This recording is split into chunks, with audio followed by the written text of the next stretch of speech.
Fala pessoal, aqui quem fala é o Lenda em Movimento. Estamos aqui para mais um vídeo no canal, dessa vez para mais um estudo de caso. Nós temos uma playlist no canal que conta um pouquinho sobre estudos de caso e eu acho interessante abordar. Já fizemos sobre Grendene e Magazine Luiza. Dessa vez nós iremos fazer sobre Banco do Brasil, que está causando uma verdadeira eh, sardinhagem por aí, né? A galera tá toda entrando em desespero, como se o banco tivesse acabando com seus resultados, né? E o que que o investidor precisa fazer nesses momentos?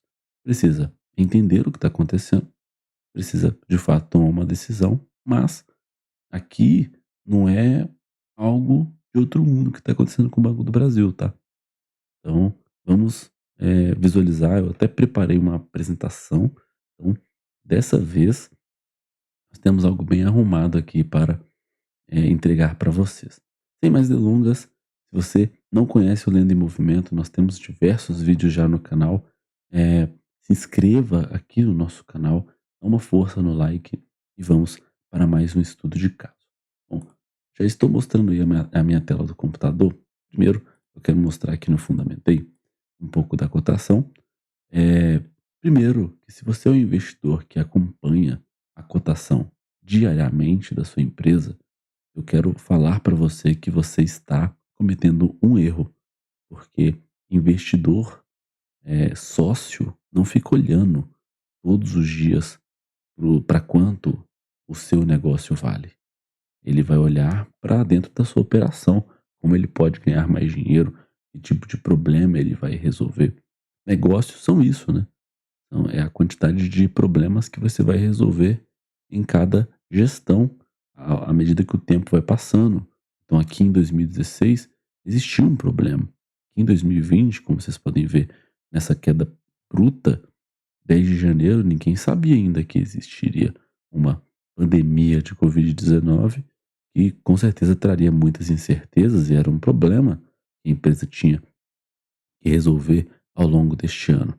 E, como vocês podem ver, a queda foi brusca para R$ 8, mas logo depois voltou para os seus preços normais à medida que o tempo foi passando e nós fomos vencendo a pandemia de uma forma generalizada. Bom, deixa eu trazer aqui para um histórico, pelo menos de um ano, para vocês entenderem o que está acontecendo. Eh, Aqui, no dia 13 de maio de 2025, a empresa estava quase alcançando a sua máxima histórica de quase R$ 30 para negociação de sua ação. E depois que a empresa reportou os seus resultados para o mercado, a empresa teve uma queda aqui de R$ 24.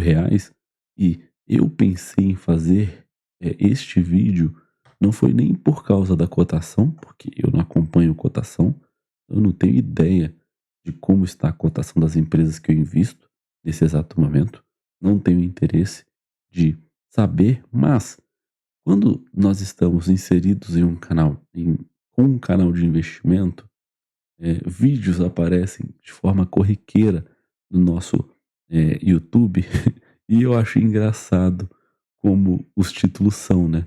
É o título que pega a sardinhada, né? Mas aqui fala um pouco sobre dividendo, beber, beleza, né? Que é o Bombeiro Investidor, deve ser um canal legal. Até aqui, olha só a thumb, né? Banco do Brasil, pânico. O que está acontecendo com as ações do Banco do Brasil? Não conheço o economista sincero, não quero fazer juízo nenhum de valor aqui, mas será que ele explica direitinho o que está acontecendo?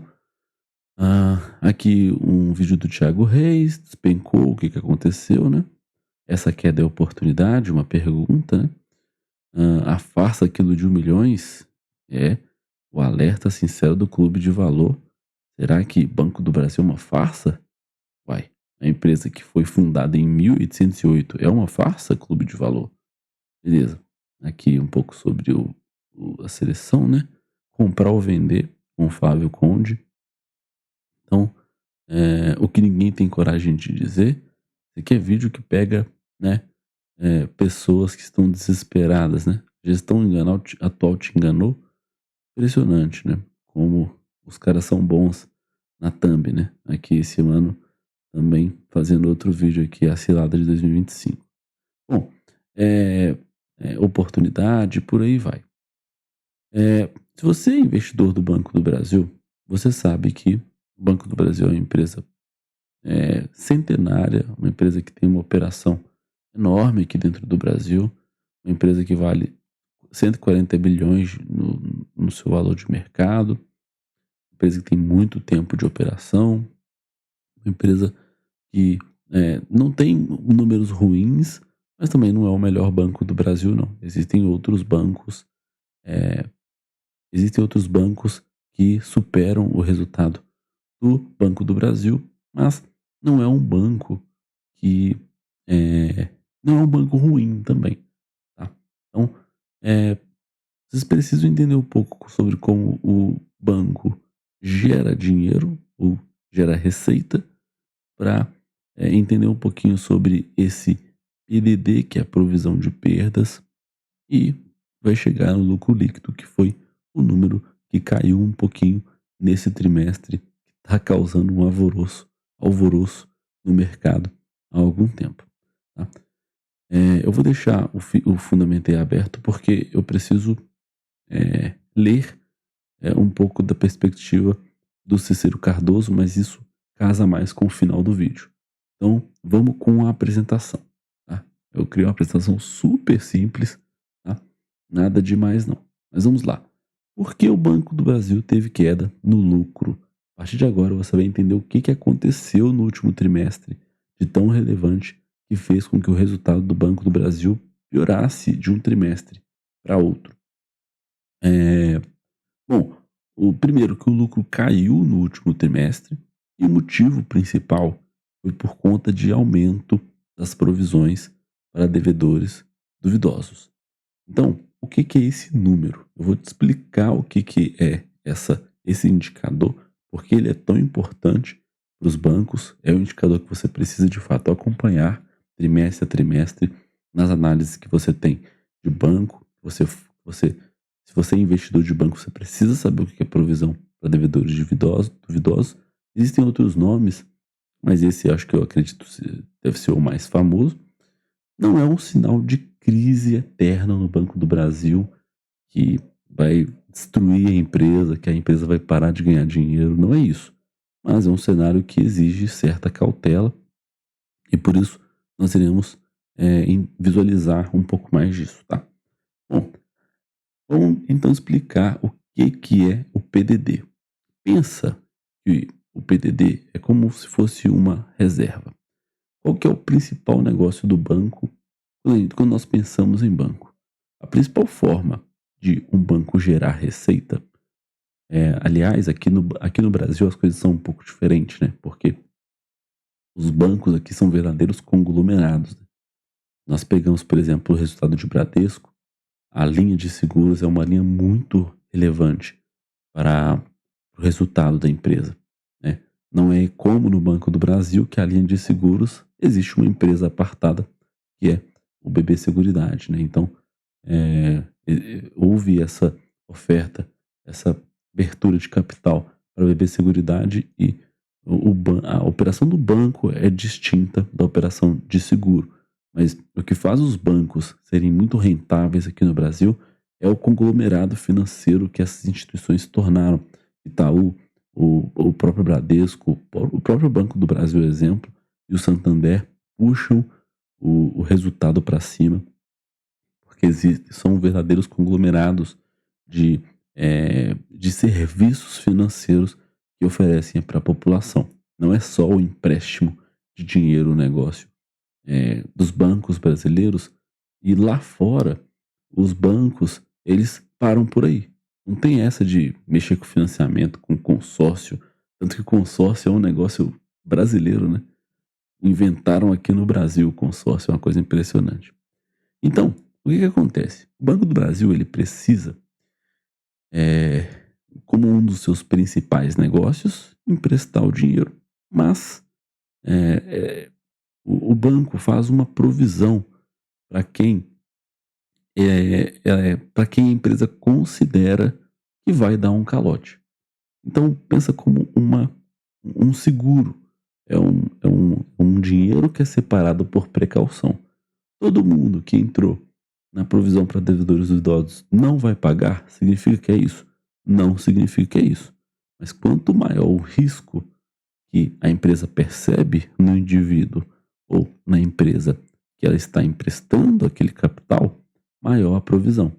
Então, se a empresa empresta um dinheiro para mim, empresta R$ 100, e eu sou um, um devedor duvidoso, porque eu tenho outras dívidas com outras instituições, né?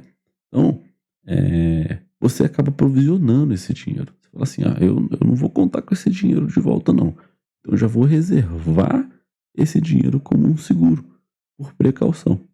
Então, todo banco funciona assim, tá? Todo banco vai existir essa linha no resultado. E aí, geralmente, nós acompanhamos esse número, porque quanto maior esse número, mais significa que a empresa vai precisar separar esse dinheiro e mais significa que ela está emprestando dinheiro para pessoas que possivelmente não vão pagar. E isso aumenta o risco da operação da empresa, né? E isso não é bom, obviamente, para ninguém. Então, o que aconteceu com o Banco do Brasil para o PDD aumentar há algum tempo?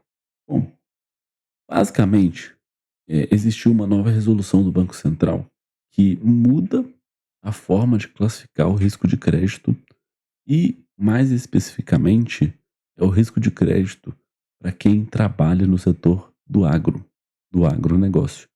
Para quem não sabe, o Banco do Brasil tem uma carteira gigante de pessoas ou de empresas que trabalham com o agronegócio. Então, por mais que a empresa pague os seus empréstimos em dia, o banco precisa ser mais conservador, e foi isso que aconteceu com o resultado do Banco do Brasil neste exato trimestre. Surgiu uma nova resolução do Banco Central falando: olha, vocês que emprestam dinheiro para agronegócio, vocês precisam provisionar mais. Quem regula as regras do PDD é o Banco Central. Então, o banco precisou ser mais conservador. Isso fez com que os números do primeiro trimestre no PDD aumentassem. Então, isso quer dizer que o agro não vai pagar? Não, não quer dizer. Não é necessariamente que isso vai acontecer, porque os produtores podem continuar pagando normalmente o seu empréstimo. Só que o banco vai precisar reservar mais no PDD como precaução para garantir, por causa da regra imposta pelo Banco Central. Então foi um efeito cadeia aqui que interferiu muito no negócio do banco, porque o Banco do Brasil especificamente empresta muito dinheiro para o agronegócio. Então, foi basicamente isso que aconteceu nesse primeiro trimestre. Como eu falei, não é algo que a gente precisa assim, nossa, a empresa vai acabar. Não, a empresa vai se adaptar e, e o que nós precisamos fazer agora é aguardar os próximos resultados para entender como a empresa vai se sair diante deste problema. Afinal, tá? Eu vou fazer um paralelo aqui, mas a vida é feita de problemas. Eu não sei se vocês vivem em outro mundo, mas ter que definir se vai vender agora, depois que você se torna sócio, não é a solução, cara. A solução não é desfazer do negócio. Nós precisamos abstrair muito essa questão de ações. É, claro que não é um negócio como um casamento que precisa insistir e levar até o fim, e casamentos surgem problemas de forma corriqueira ou não, mas vamos pensar numa padaria. Você pega a padaria e no primeiro trimestre você descobre um problema lá sanitário na cozinha. Só por causa disso você vai vender? Se você for uma pessoa resiliente, uma pessoa de negócio, você vai pensar em resolver o problema e não em vender a parada. Porque aquilo é o que te faz ganhar o pão. Aquilo é o que te sustenta mensalmente. Pensa você como dono da padaria. Então, se você vende, você não tem mais um negócio. Então, É a mesma coisa que o Banco do Brasil. Se você vende a participação por causa desse problema ínfimo, e quantos problemas não surgiram desde 1808? Vamos lá. Então, problemas surgem e nos próximos trimestres nós vamos acompanhar como a empresa vai reagir. Talvez a resposta que a empresa reage é a resposta que nós devemos considerar para entender se a gente vai continuar confiando na empresa ou se nós não iremos confiar na empresa. E essa resposta não vem necessariamente já no primeiro trimestre que veio esse número desagradável. Nos próximos trimestres isso vai evoluindo. Então, eu acho que considerar um trimestre só para analisar se venderia ou não a empresa é algo muito injusto com a empresa. Porque eu acho que essa é a questão mais difícil na vida de um investidor. É, essa é a decisão mais difícil. Será que eu continuo com esse negócio? Eu tô vendo um resultado ruim, vindo ruim, tá? Já tem um ano, não tá me agradando, ou eu continuo confiando de que os gestores, de que os executivos vão dar a volta por cima desse problema? Então, perceba que é, o mercado ele é feito de expectativas e por isso que a ação está variando numa descendente para baixo por conta dessa questão da expectativa. O mercado esperava algo totalmente diferente para o Banco do Brasil no primeiro trimestre e o Banco do Brasil entregou outra. Por isso o preço varia para baixo. Mas não é aqui que nós deveríamos perguntar se nós vamos vender ou se nós vamos comprar, como é o título sensacionalista de vários vídeos sobre o caso do Banco do Brasil. Então, o Banco do Brasil está mal? Não. O banco continua lucrando, continua sendo um banco saudável. Tanto que o banco não deixou de lucrar.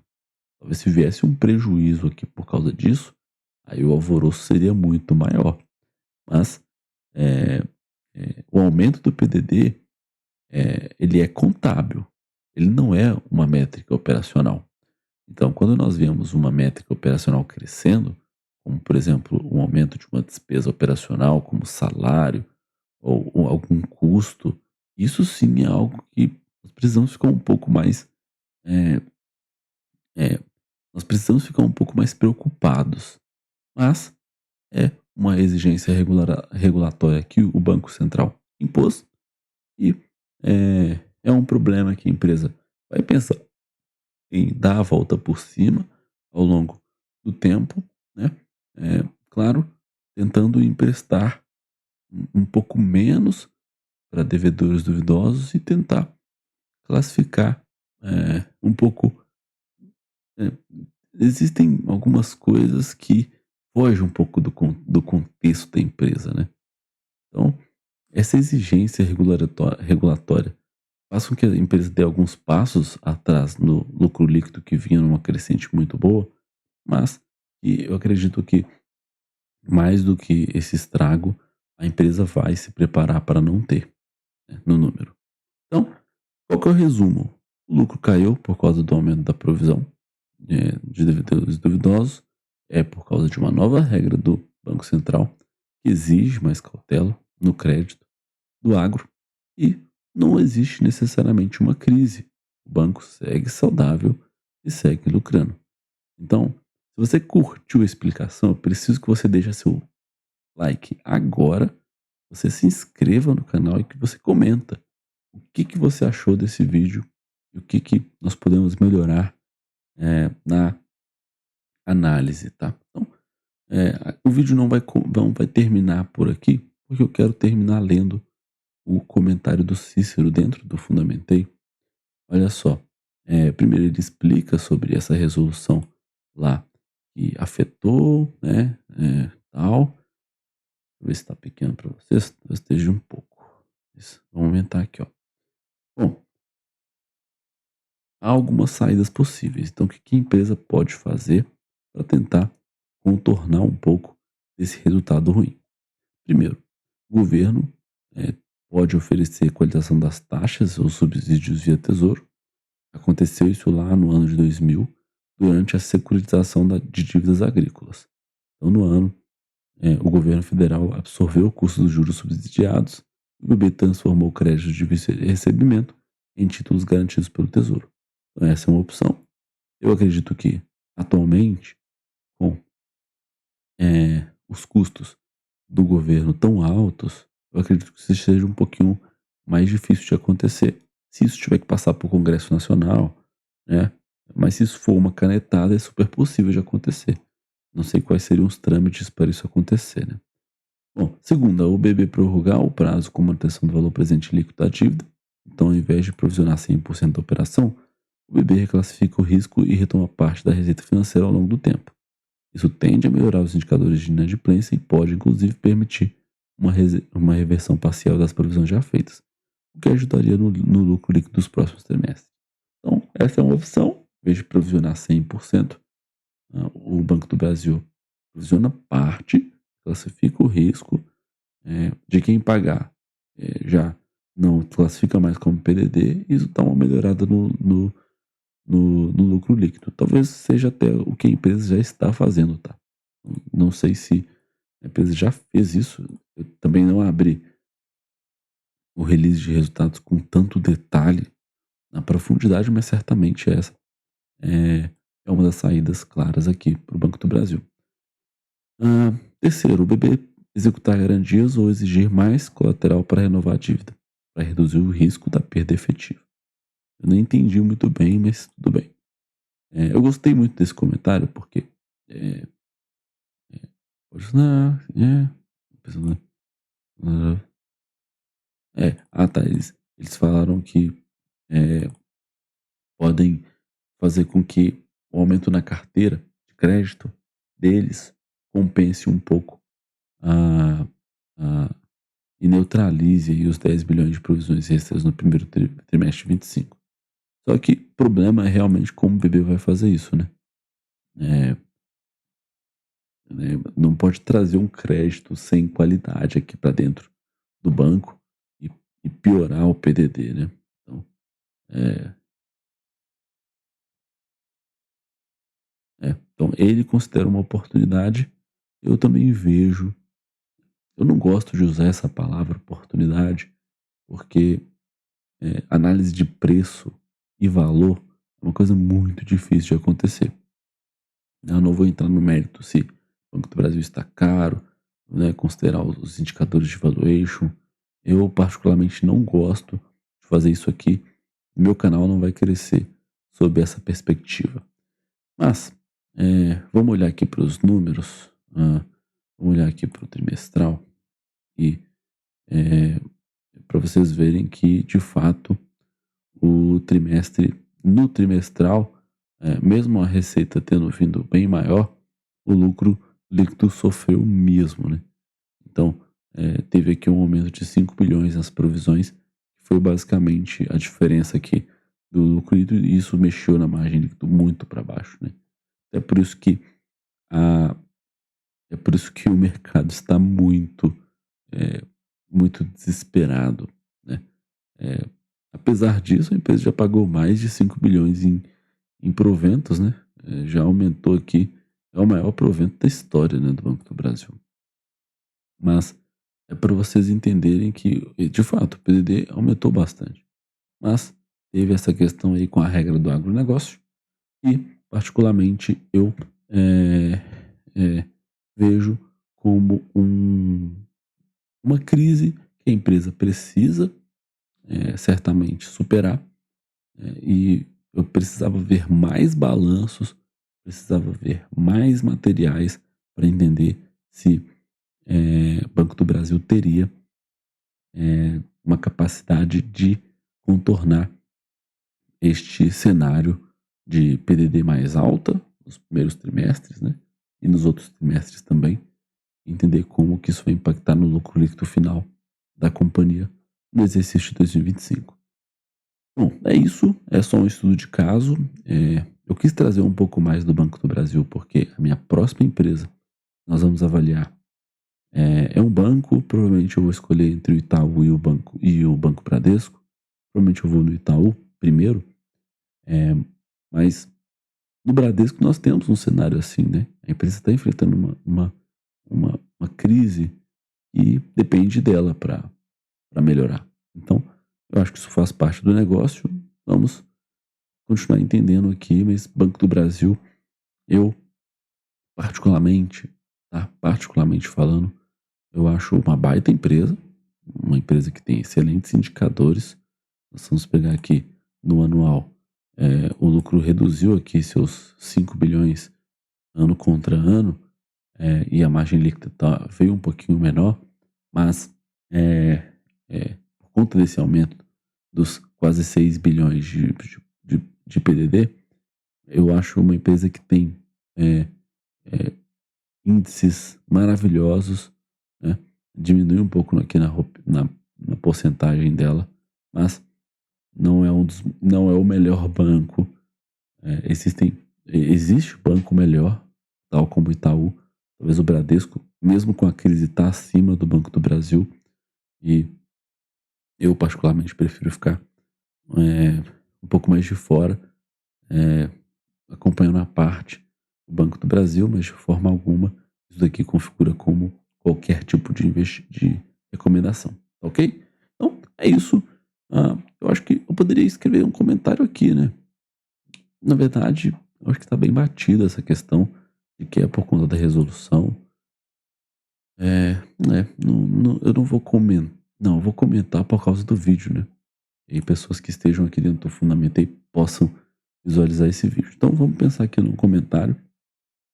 É, eu vou usar a mesma narrativa do vídeo como um resumo, né?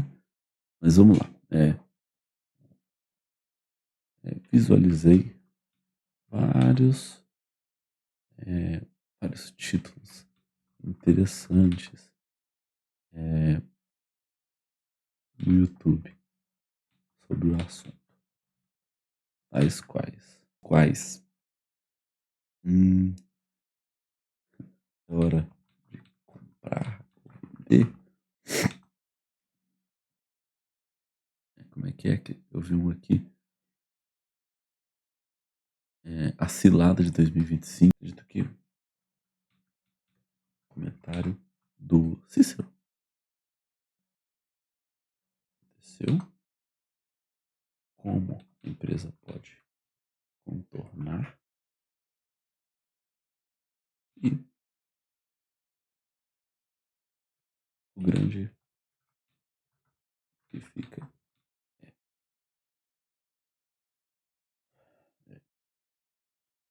o mercado como um todo é extremamente maturo,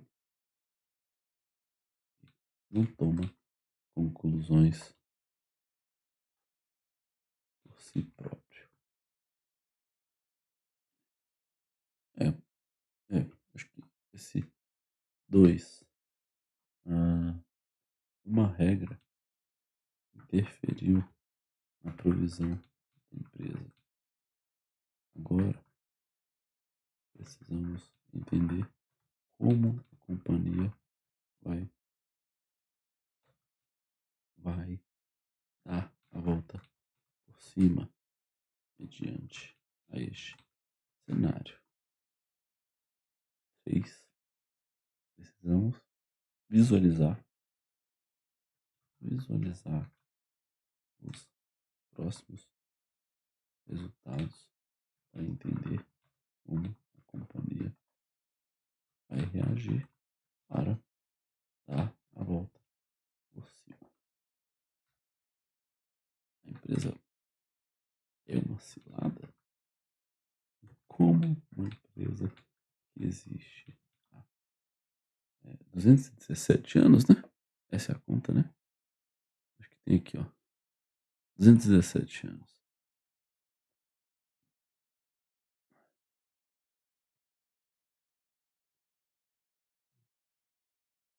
2017 não, né?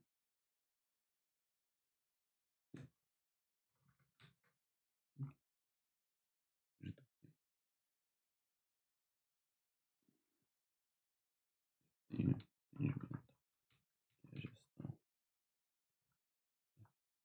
competente para contornar mais um problema surgiu e o trabalho continuar sendo executado, é, sendo executado de forma muito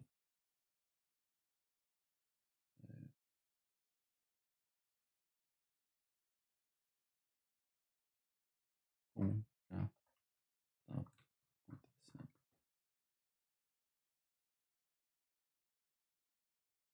E mais 6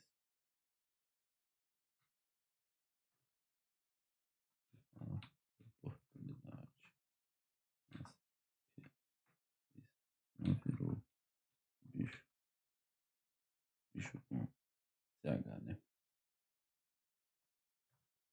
É. Então, o que me motivou a fazer esse estudo foi os títulos impactantes, né? É hora de comprar ou vender, a cilada de 2025, a gestão atual te enganou. Eu vou até meter uma aspas aqui, né? Porque não fui eu que pensei nesses títulos, né?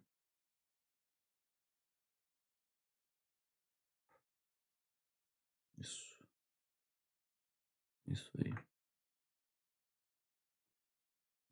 Ponto final aqui. Bom, é, né, honrei aqui o Cícero, né? Não sei se tem como marcar ele. Acredito que não tenha. Mas eu vou escrever assim que fica mais fácil. É, o que fica de aprendizado é o mercado como um todo, o mercado, não como um todo, o mercado, de certa forma, é extremamente maturo e não toma conclusões por si próprio. Uma regra interferiu na provisão da empresa, e agora precisamos entender como a companhia vai dar a volta por cima mediante esse cenário, e precisamos visualizar os próximos resultados para entender como a companhia vai reagir para dar a volta por cima. A empresa é uma cilada? Como uma empresa que existe há 237 anos foi classificada assim, eu tenho entendimento que a gestão é competente para contornar mais um problema que surgiu e o trabalho continuar sendo executado como já estava acontecendo. Eu não gosto de falar de oportunidade, mas certamente a empresa possui bons indicadores, bons resultados e tem total é, tem total autonomia para dar a volta por cima em mais um problema. Não acredito que seja o primeiro que já aconteceu nesses mais de 217 anos de história do Banco do Brasil, tá certo?